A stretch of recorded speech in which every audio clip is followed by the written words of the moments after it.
Je poursuivrai demain jeudi, toute la journée.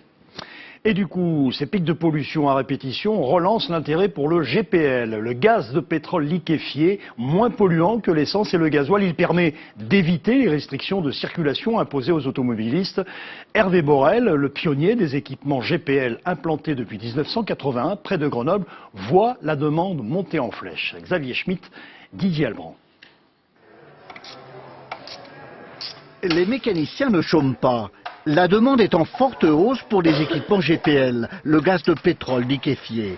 Plus 40% ces dernières semaines, une réaction au pic de pollution de l'air. Ce mélange de propane et de butane génère très peu d'oxyde d'azote et de particules fines. Et son prix est imbattable.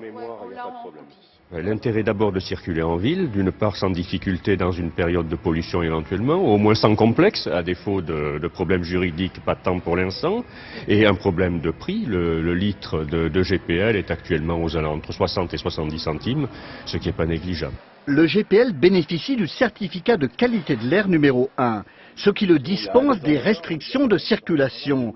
Le bonheur pour Hervé Borel. C'est le pionnier français de cette motorisation. Depuis son atelier créé en 1981, il a développé un réseau national de 80 garages. Selon lui, le GPL est à la fois le carburant le moins polluant et le moins coûteux. Et il y a une surconsommation qui est de l'ordre de 10-15%, ce qui fait qu'on a un coût kilométrique carburant qui est équivalent à celui du diesel, mais sans en avoir les inconvénients, notamment de l'entretien. Le kit GPL est installé en deuxième carburation sur des voitures essence. Il faut compter 3 jours. Alors les principaux organes sont le détendeur, ensuite le calculateur GPL où les agents et nos techniciens font les réglages et il est jumelé au calculateur essence. Alors la fourchette de prix pour tout véhicule 4 cylindres, il faut compter à peu près 2600 à 2800 € avec le plein de GPL.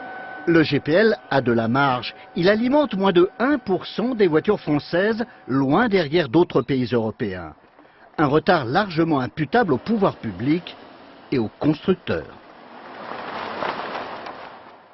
Au chapitre économie, désormais en France,